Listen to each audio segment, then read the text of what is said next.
रंग भरी एकादशी, जिसे आमलकी के नाम से भी जाना जाता है। फाल्गुन मास की शुक्ल पक्ष की एकादशी तिथि के दिन रंग भरी एकादशी आमलकी एकादशी का व्रत किया जाता है। मान्यता है कि इस दिन शादी के बाद पहली बार भगवान शिव माता पार्वती को काशी लेकर आए थे। इसलिए इस दिन रंग भरी एकादशी कथा का पाठ करने से व्यक्ति की सभी मनोकामनाएं पूरी होती हैं। युधिष्ठिर ने कहा, श्री कृष्ण, आप फाल्गुन शुक्ल पक्ष की एकादशी का नाम और महात्म्य बताने की कृपा कीजिए। भगवान श्री कृष्ण बोले, महाभाग धर्मनंदन, सुनो, तुम्हें इस समय वह प्रसंग सुनाता हूँ जिसे राजा मांधाता के पूछने पर महात्मा वशिष्ठ ने कहा था। फाल्गुन शुक्ल पक्ष को एकादशी का नाम आमलकी है।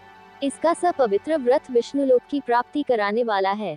मांधाता ने पूछा, द्विज श्रेष्ठ, ये आमलकी कब उत्पन्न हुई, मुझे बताइए।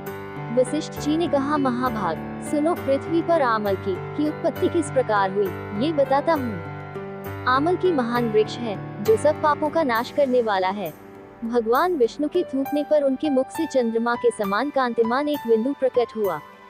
वह बिंदु पृथ्वी पर गिरा। उसी से आमलकी आंवले का महान वृक्ष उत्पन्न हुआ। ये सभी वृक्षों का आदिभूत कहलाता है।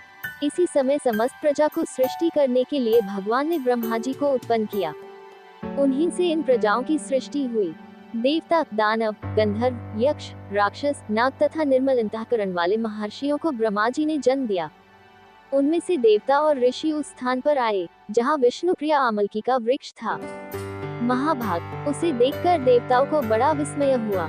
वे एक दूसरे पर दृष्टिपात करते हुए उत्कंठापूर्वक उस वृक्ष की ओर देखने लगे और खड़े खड़े सोचने लगे कि वृक्ष पाकर आदि वृक्ष तो पूर्व कल्प की ही भांति है, जो सबके सब हमारे परिचित है, किंतु इस वृक्ष को हम नहीं जानते।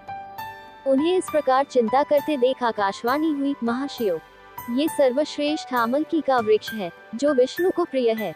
इसके स्मरण मात्र से गोदान का फल मिलता है। स्पर्श करने से इसे दूना और फल भक्षण करने से तिगुना पुण्य प्राप्त होता है। इसलिए सदा प्रयत्न पूर्वक आमलकी का सेवन करना चाहिए। ये सब पापों को हरने वाला वैष्णव वृक्ष बताया गया है। इसके मूल में विष्णु, उसके ऊपर ब्रह्मा, स्कंध में परमेश्वर भगवान रुद्र, शास्त्राओं में मुनि, टहनियों में देवता, पत्तों में वसु, फूलों में मरुद्रन तथा फलों में समस्त प्रजापति वास करते हैं। आमलकी सर्वदेवमयी बताई गई है, अतः विष्णु भक्त पुरुषों के लिए यह परम पूज्य है।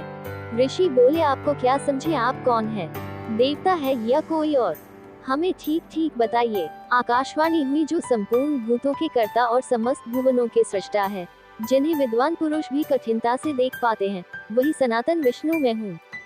देवाधिदेव भगवान विष्णु का कथन सुनकर उन ब्रह्मकुमार महर्षियों के नेत्र आश्चर्य से चकित हो उठे। उन्हें बड़ा विस्मय हुआ। वे आदि अंतर्हित भगवान की स्तुति करने लगे।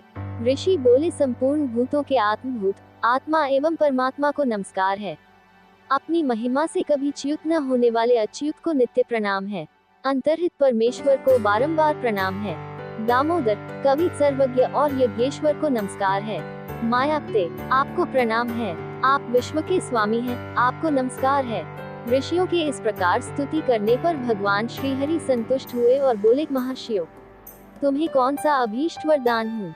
ऋषि बोले, भगवान, यदि आप संतुष्ट हैं तो हम लोगों के हित के लिए कोई ऐसा व्रत बतलाइए जो स्वर्ग और मोक्ष रूपी फल प्रदान करने वाला हो।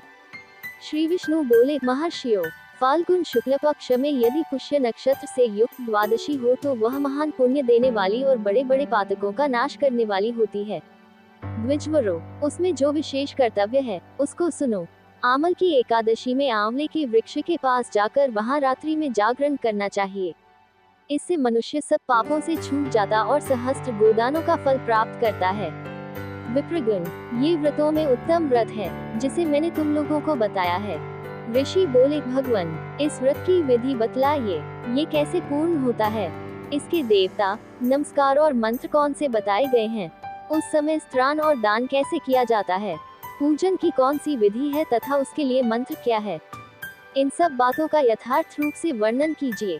भगवान विष्णु ने कहा, द्विजवरो, इस व्रत को जो उत्तम विधि है उसको श्रवण करो। एकादशी को प्रातःकाल दंत धावन करके ये संकल्प करे कि हे पुंडरीकाक्ष, हे अच्युत, मैं एकादशी को निराहार रहकर दूसरे दिन भोजन करूंगा, आप मुझे शरण में रखें। ऐसा नियम लेने के बाद पतित, चोर, पाखंडी, दुराचारी, मर्यादा भंग करने वाले तथा गुरुपत्नीगामी मनुष्यों से वार्तालाप न करे। अपने मन को वश में रखते हुए नदी में, पोखरे में, कुएं पर अथवा घर में ही स्नान करे। स्नान के पहले शरीर में मिट्टी लगाए। मृत्तिका लगाने का मंत्र अश्वक्रांते रथक्रांते विष्णुक्रांते वसुंधरे। मृत्तिके हर में पापन जन कोट्या समर्जितम वसुंधरे। तुम्हारे ऊपर अश्व और रथ चला करते हैं तथा वामन अवतार के समय भगवान विष्णु ने भूत तुम्हें अपने पैरों से नापा था। मृत्तिके, मैंने करोड़ों जन्मों में जो पाप किए हैं, मेरे उन सब पापों को हर लो।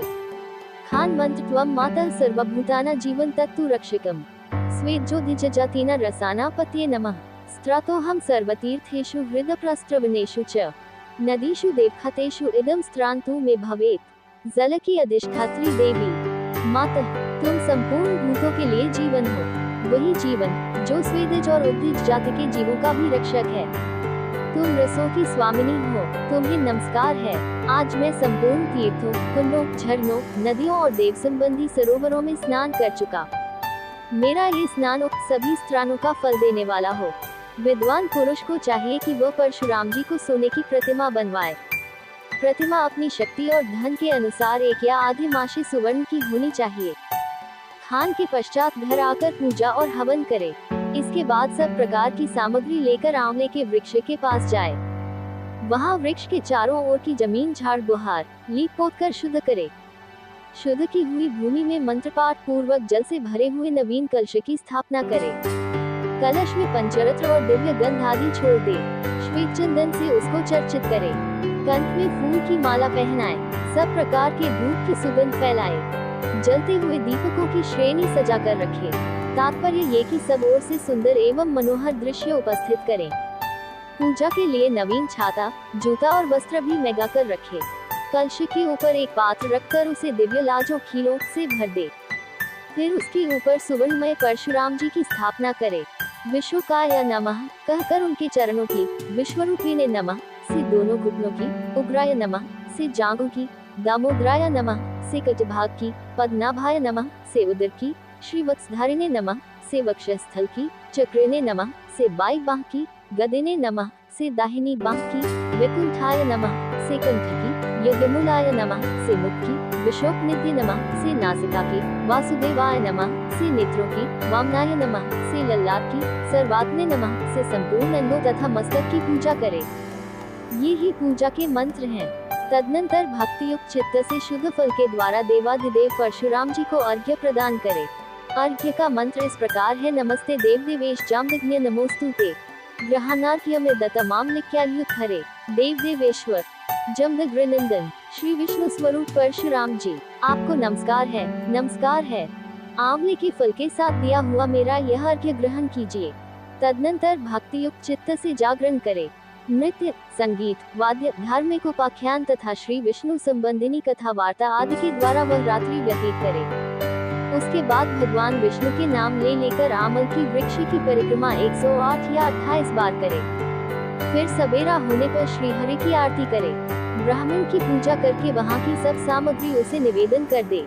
परशुराम जी का कलश, 2 वस्त्र, जूता आदि सभी वस्तुएं दान कर दे और यह भावना करे कि परशुराम जी के स्वरूप में भगवान विष्णु मुझ पर प्रसन्न हो। तत्पश्चात आमलकी का स्पर्श करके उसकी प्रदक्षिणा करे और स्नान करने के बाद विधि पूर्वक ब्राह्मणों को भोजन कराए। तदनंतर कुटुंबियों के साथ बैठकर स्वयं भी भोजन करे। ऐसा करने से जो पुण्य होता है वह सब बतलाता हूँ, सुनो। संपूर्ण तीर्थों सेवन से जो पुण्य प्राप्त होता है तथा सब प्रकार के दान देने से जो फल मिलता है वह सब उपर्युक्त विधि के पालन से सुलभ होता है। समस्त यज्ञों की अपेक्षा भी अधिक फल मिलता है, इसमें तनिक भी संदेह नहीं है। यह व्रत सब व्रतों में उत्तम है, जिसका मैंने तुमसे पूरा वर्णन किया है। वशिष्ठ जी कहते हैं, महाराज, इतना कहकर देवेश्वर भगवान विष्णु वही अंतर्धान हो गए।